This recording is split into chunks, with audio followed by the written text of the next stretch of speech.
Okay, so this is the last part of staffing chapter, and આપણે last લેક્ચરમાં last વિડીયોમાં આપણે એવું ડિસ્કસ કર્યું હતું that what is the difference between the training and development, જેમાં મેં તમને એવો આઈડિયા મતલબ એવું તમને વાત કરી હતી કે મેઇન ડિફરન્સ ટ્રેનિંગ અને ડેવલપમેન્ટમાં એ છે કે ટ્રેનિંગ જે છે તે બોટમ લેવલના વર્કર્સ માટે છે એન્ડ ડેવલપમેન્ટ છે that is for the top and the middle level management. So let's C કે આપણે એના ટ્રેનિંગ કરવાથી શું બેનિફિટ થાય, ઓર્ગેનાઇઝેશનને ડેવલપમેન્ટ કરવાથી પણ શું બેનિફિટ થાય, રાઈટ? આપણે આટલો એક્સપેન્સ કરીએ છીએ, આટલો ટાઈમ બગાડીએ છીએ ટ્રેનિંગ અને ડેવલપમેન્ટ આપવામાં એમ્પ્લોઈઝને, તો એનાથી આપણે તો બેનિફિટ તો થવો જોઈએ, right? So let's see what are the benefits of training and development, right? So it's a very it's a topic of common sense. તમે થોડુંક કોમન સેન્સ લગાડો. આપણે ટ્રેનિંગ અને ડેવલપમેન્ટનો જે ડિફરન્સ છે એ પહેલાં એટલે જ કર્યો હતો કે જેથી આપણો જે હેડિંગ્સ છે અને ઇમ્પોર્ટન્સ છે તમને બહુ ઇઝીલી સમજાઈ જાય, right? So it's a very common sense thing કે તમે એવું વિચારો, આપણા બિઝનેસ ઓર્ગેનાઇઝેશનની અંદર જે એમ્પ્લોઈઝ વર્ક કરતા હોય, એ લોકો મશીનરી ઓપરેટ કરતા હોય, તમે એને ટ્રેનિંગ આપો તો આપને શું બેનિફિટ થશે કે પહેલાં કરતાં એ લોકો વધારે સ્પીડીલી વર્ક કરી શકશે, મશીન ઓપરેટ કરવામાં કોઈ પણ મિસ્ટેક નહીં થાય, એક્સિડન્ટ થવાના ચાન્સીસ ઘટી જશે. પછી એ લોકોને બહુ સેટિસ્ફાઈડ ફીલ થશે કેમ કે એ લોકો સારી રીતના મશીન ઓપરેટ કરી શકે છે, એ લોકોને કોઈ ડાઉટ્સ નહીં રહે, રાઈટ? સો વર્ક પણ બંધ નહીં રહે, અને જો એ લોકો સેટિસ્ફાઈડ હોય તો એ લોકો બીજી કંપનીમાં પણ તમારી જોબ છોડીને જશે નહીં. એ લોકોને વધારે સારી સેલેરી મળશે, આપણી કંપનીનું નામ સારું થશે કેમ કે પ્રોફિટ પણ આપણા કંપનીનો જ ઇન્ક્રીઝ થશે, કોસ્ટ ઓફ પ્રોડક્શન ઘટી જશે. So this are the importance of training. So let see કે આપણે ટેક્સ્ટ બુકમાં શું આપ્યું છે, right? First is modern information. Modern ઇન્ફોર્મેશનમાં તમે જે એમ્પ્લોઈઝ છે એને ટ્રેનિંગ આપો તો એને નવા નવા જે ટેકનોલોજીમાં ચેન્જીસ આવતા હોય, રિસર્ચ થતા હોય, તો એ રિલેટેડ એ લોકોને થોડી ઇન્ફોર્મેશન મળે, એટલે એને ખ્યાલ પડે કે અત્યારે આવા ટાઈપના મશીનરીઝ પણ અવેલેબલ છે જેમાં અમે ટાઈપનું પ્રોડક્શન કરી છે એમાં પણ. સો એને મોડર્ન નવી નવી ઇન્ફોર્મેશન્સની ખબર પડે જો તમે ટ્રેનિંગ આપો તો. સેકન્ડ ઇઝ સેફટી, મતલબ કે તમારા એમ્પ્લોઈઝ માટે સેફટી વધારે રહેશે. મશીન્સમાં એક્સિડન્ટ થવાના ચાન્સીસ તો હોય જ છે, કાંઈ પણ રીતના રિસ્ક તો ઇન્વોલ્વ હોય છે, રાઈટ? કે હાથ કપાઈ ગયો, પગ કપાઈ ગયો, so any kind of risk are involve in the when the candidates are operating the machines. તો મશીન ઓપરેટ કરવામાં એક્સિડન્ટ થશે પણ એના ચાન્સીસ બહુ ઓછા થઈ જશે. That will be the benefit of training, કેમ કે એ કોઈ ખોટી રીતના મશીન ઓપરેટ નહીં કરે કેમ કે એને ટ્રેનિંગ મળેલી છે, રાઈટ? સો એનાથી શું થશે? એન્ડ સેકન્ડ થિંગ, ટ્રેનિંગ મળવાથી it is given that nurtures aptitude, મતલબ કે એનું એપ્ટિટ્યૂડ, કામ કરવાનું જે એક એપ્રોચ છે એ સારો થઈ જશે. લેસ ફેટિગ, ફેટિગનો મતલબ કે થાક, એને ફિઝિકલી થાક પણ ઓછો લાગશે. તમને જે વસ્તુ સારી રીતના આવડતી હોય એ વસ્તુ માં તમને ક્યારેય થાક ન લાગે. ફોર એક્ઝામ્પલ, બોયઝ હોય તો એને ક્રિકેટ રમવા ગમતું હોય તો ક્રિકેટ રમવામાં 4 કલાક ક્રિકેટ રમે તો એને થાક ન લાગે અને મજા આવે, રાઈટ? સો જે વસ્તુમાં તમને ઇન્ટરેસ્ટ હોય, જે વસ્તુ તમને આવડતી હોય એ વસ્તુ તમને કરવાથી થાક ન લાગે. સો તમે વર્કર્સને ટ્રેનિંગ આપો so they will be very knowledgeable, and એ લોકોને ખ્યાલ પડી જશે કે આ વસ્તુ કેવી રીતના ફંક્શન થાય છે એમ. એટલે એને વર્ક જેવું નહીં લાગે, વર્ક બર્ડન નહીં ફીલ થાય, he will be happy with his work. So એને થાક ઓછો લાગશે એન્ડ હિઝ મોરલ, મતલબ કે એનું જે એન્થુઝિયાઝમ છે એ બહુ સારું રહેશે, right? So that will be the second benefit. Third is increase in job satisfaction. Okay, હવે એને થકાન નથી થતી, રાઈટ? એને મોટિવેટેડ ફીલ થાય છે, અને તમે એને પ્રોપરલી ટ્રેનિંગ આપો છો એટલે એને તમારે મશીનરીઝ કેવી રીતના હેન્ડલ કરવાના છે એ પણ એને બહુ સારી રીતના ખબર પડી ગઈ છે. એના માટે સેફટી પણ સારી થઈ ગઈ છે કેમ કે એક્સિડન્ટ્સ થતા નથી, રાઈટ? ઓછા થઈ ગયા છે પહેલાં કરતાં. તો શું થશે કે એને આટલું સારું એન્વાયરમેન્ટ જો કંપની તરફથી મળતું હોય, so he will feel very satisfied for his work. તો જો જોબ સેટિસ્ફેક્શન હશે તો એ પણ વધારે સારી રીતના વર્ક કરશે, અને જોબ સેટિસ્ફેક્શનથી રેટ ઓફ લેબર ટર્નઓવર પણ ઘટી જશે. રેટ ઓફ લેબર ટર્નઓવર મતલબ કે કોઈ પણ એક કંપનીમાં કેટલા ઓકેઝનલી વર્કર્સ છે એ બદલે છે, મતલબ કેટલા ટાઈમમાં કેટલા એમ્પ્લોઈઝ નીકળી જાય છે અને બીજી કંપનીમાં શિફ્ટ થઈ જાય છે, that is known as labour turnover rate. So જેટલા પણ કંપનીમાં લેબર ટર્નઓવર રેટ વધારે હોય, મતલબ કે કંપનીનું પ્રેસ્ટીજ વેલ્યુ એટલી જ ડાઉન થાય.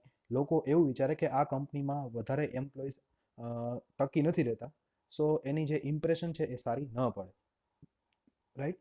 સો આપણે કંપનીની જે ઇમ્પ્રેશન છે એ રીતના પણ જોવાની હોય. તો એના માટે તમે જો વર્કર્સને ટ્રેનિંગ આપો, એ લોકો સેટિસ્ફાઈડ ફીલ કરે, તો ઓબ્વિયસલી એ તમારી જોબ છોડીને નથી જવાના, રાઈટ?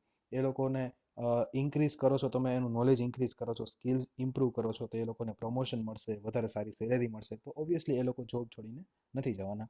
એટલે એનાથી તમારો જે રેટ ઓફ લેબર ટર્નઓવર છે that will be decreased. So that will be the benefit. The next is increase in profit. તમારી ફર્મનો પ્રોફિટ ઇન્ક્રીઝ થશે. કેવી રીતના? કેમ કે ટ્રેનિંગ આપવાથી પ્રોડક્શન એટલે કે ક્વોન્ટિટી અને પ્રોડક્ટિવિટી મતલબ કે ક્વોલિટી, આ બંને વસ્તુ ઇન્ક્રીઝ થઈ ગઈ છે અને કોસ્ટ ઓફ પ્રોડક્શન ઘટી ગયો છે. તો તમારો પ્રોફિટ છે એ પણ ઇન્ક્રીઝ થશે. Seventh is growth and development of employees. Obviously training આપવાથી એમ્પ્લોઈઝનો ગ્રોથ એન્ડ ડેવલપમેન્ટ તો થવાનું છે, વધારે ઇન્ટેલિજન્ટ બનશે, તો એનાથી પર્સનલ ગ્રોથ પણ થશે એમ્પ્લોઈઝનો. So that will be the again benefit of training. And last is other benefits, જેમાં એવું કીધું છે કે training improves the quality of production. જે ક્વોલિટી ઓફ પ્રોડક્શન છે તે બહુ સારું થશે એન્ડ ઓર્ગેનાઇઝેશનની જે પ્રેસ્ટીજ છે એ પણ ઇમ્પ્રૂવ થશે, right. And reduce the stress, મતલબ એમ્પ્લોઈઝ ઉપર જે એક સ્ટ્રેસ છે, યા તો બોર્ડ ઓફ ડિરેક્ટર્સ હોય કે ટોપ લેવલ મિડલ લેવલ ઉપર જે એક સ્ટ્રેસ હોય કે વર્કર્સ સારી રીતના વર્ક કરે છે કે નથી કરતા, કે શું પ્રોડક્શનમાં થશે, તો એ બધું સ્ટ્રેસ પણ ઓછું થઈ જાય, કેમ કે વર્કર્સ જ છે એ એકદમ સ્કિલફુલ બની ગયા છે એટલા માટે, રાઈટ. સો વર્કર્સ છે એ વધારે લોયલ રહેશે, સિન્સિયર રહેશે, કામ કરવામાં એન્થુઝિયાસ્ટિક ફીલ કરશે. સો this are the benefits of training, right. So that આ બધા બેનિફિટ્સ હતા. હવે તમને થોડુંક નીચે એવું એક સ્ટેટમેન્ટ કીધો છે કે training is expensive but its absence is more expensive. મતલબ કે ટ્રેનિંગમાં તમને ખર્ચો થશે, બટ જો તમે ટ્રેનિંગ નહીં કરો તો તમને વધારે ખર્ચો અપાવશે. કેવી રીતના? કે તમારે એમ્પ્લોઈઝ છે એ ટ્રેનિંગ નહીં આપો તો તમને કોસ્ટ ઓફ પ્રોડક્શન પણ વધારે થશે, પ્રોફિટ એટલો બધો નહીં થાય, વર્કર્સને વર્ક કરવાની મજા નહીં આવે, પછી એ વર્કર્સ તમારી બીજી કંપનીમાં જોબ કરવા જતા રહેશે, તમારે પાછા નવા વર્કર્સને લઈ આવવા પડશે, નવા વર્કર્સને લઈ આવવા માટે તમારે એડવર્ટીઝમેન્ટ કરવી પડશે, જેનો કોસ્ટ થશે, રિક્રુટમેન્ટ પ્રોસિજરનો કોસ્ટ થશે. સો આ બધા ખર્ચા તમારા વધી જશે, પાછા તમારે એને કામ શીખવાડવાનું, એ લોકોને સમજાવવાનું. સો તમારું જે ઓર્ગેનાઇઝેશન છે તે એમાં એમ જ રહી જશે કે નવા વર્કર્સને લઈ આવવાના અને જૂના વર્કર્સને પાછા એ રીતના આ બધા વસ્તુમાં વર્કર્સમાં જ તમારું જે બોટમ લેવલ મેનેજમેન્ટ છે, ટોપ લેવલનો મેનેજમેન્ટનો પૂરો ટાઈમ છે એ બોટમ લેવલ મેનેજમેન્ટમાં જ નીકળી જશે.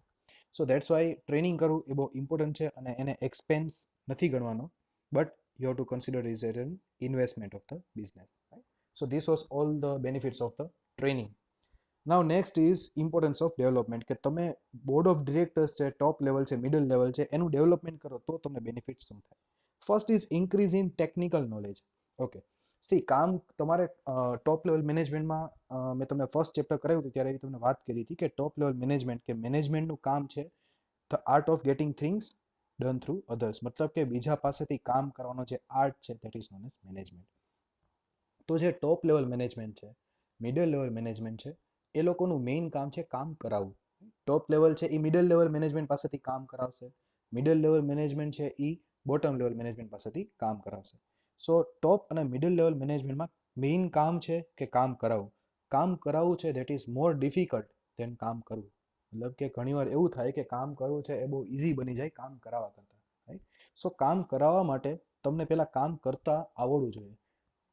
આપણે જે ડોક્ટર્સ હોય, આર્કિટેક્ટ્સ હોય, જે પ્રોફેશનલ ડિગ્રીઝ છે, પ્રોફેશનલ કોર્સિસ જેટલા પણ છે, તો એ બધા પ્રોફેશનલ કોર્સિસમાં એક પાર્ટ એવો હોય છે જેમાં તમને ટ્રેનિંગ આપે. એટલે કે તમે આર્કિટેક્ટ બનતા હોય તો તમને બ્રિક્સ કેવી રીતના રાખવી, કેવી રીતના જે સિમેન્ટ અને રેતીનું જે એક કોમ્બિનેશન છે એનું એ તમારે બનાવવું, તો આ બધી વસ્તુનું તમને શીખવાડવામાં આવે. તો એ તમને શું કામ શીખવાડવામાં આવે કે તમે જ્યારે આર્કિટેક્ટ હોય અને તમને કોઈ પણ ઘર બનાવવા માટેનો કોન્ટ્રાક્ટ મળ્યો હોય તો તમે તમારા જે વર્કર્સ છે, અગર એનાથી ભૂલ થતી હોય તો તમે એને શીખડાવી શકો, પણ તમે ભૂલ ત્યારે પકડી શકો જ્યારે તમને એ ખુદને એ કામ આવડતું હોય, રાઈટ. સો એટલા માટે તમને પહેલા શીખડાવવામાં આવે.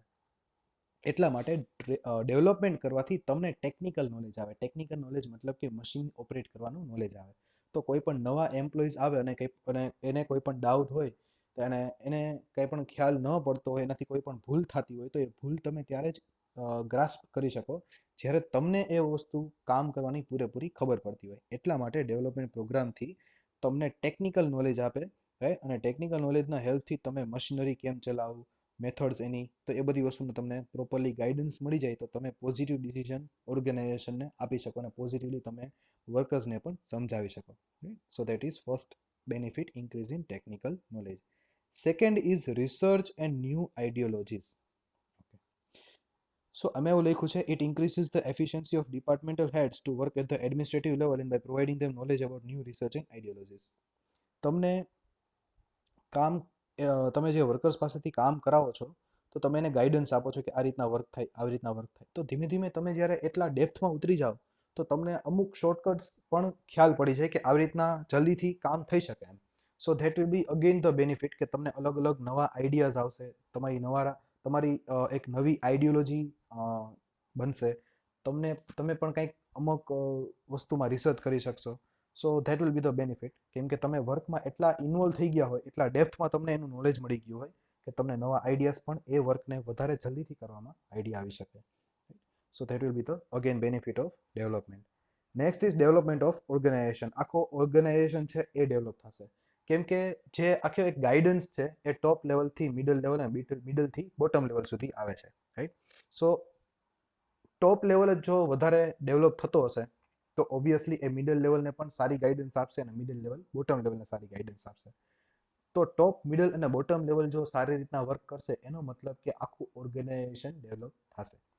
સો ડેવલપમેન્ટ થવાથી ફૂલ ઓર્ગેનાઇઝેશન, આખું ઓર્ગેનાઇઝેશન છે એમાં એક નવો ચેન્જ આવી જશે અને બધી નવી સ્ટ્રેટેજીસ એડોપ્ટ થશે. Fourth is optimum use of resources.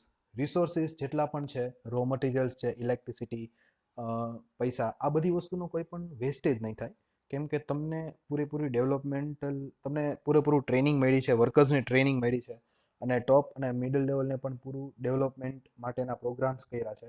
તો એનાથી બેનિફિટ એવો થશે કે વર્કર્સ છે અને તમે લોકો છો, મતલબ કે top and middle level management, એ લોકોને એ ખબર પડી જશે કે કેવી રીતના ખર્ચો બચાવો, રાઈટ. કોઈ પણ વસ્તુ છે, કોઈ પણ કામ છે એને કેવી રીતના ઓછી કોસ્ટમાં એ વસ્તુ હું કરી શકું, એવો પણ એ લોકોને આઈડિયા આવી જશે, કેમ કે એમને ડેવલપમેન્ટલ પ્રોગ્રામ્સમાં બધી ઇન્ફોર્મેશન શેર કરેલી છે, એટલા માટે ડેવલપમેન્ટ કરેલું છે એટલા માટે.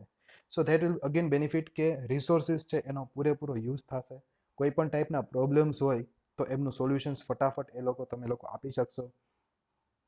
તમે સારી રીતના સુપરવિઝન કરી શકશો, જેમ મેં તમને પહેલા કીધું એમ કે તમે કોઈ પણ સુપરવિઝન કે તમે ધ્યાન ત્યારે જ રાખી શકો, કામ ત્યારે જ કરાવી શકો જ્યારે તમને આવડતું હોય, રાઈટ. તો તમે સુપરવિઝન પણ ત્યારે જ કરી શકો જ્યારે તમને એ કામ કરતા આવડતું હોય.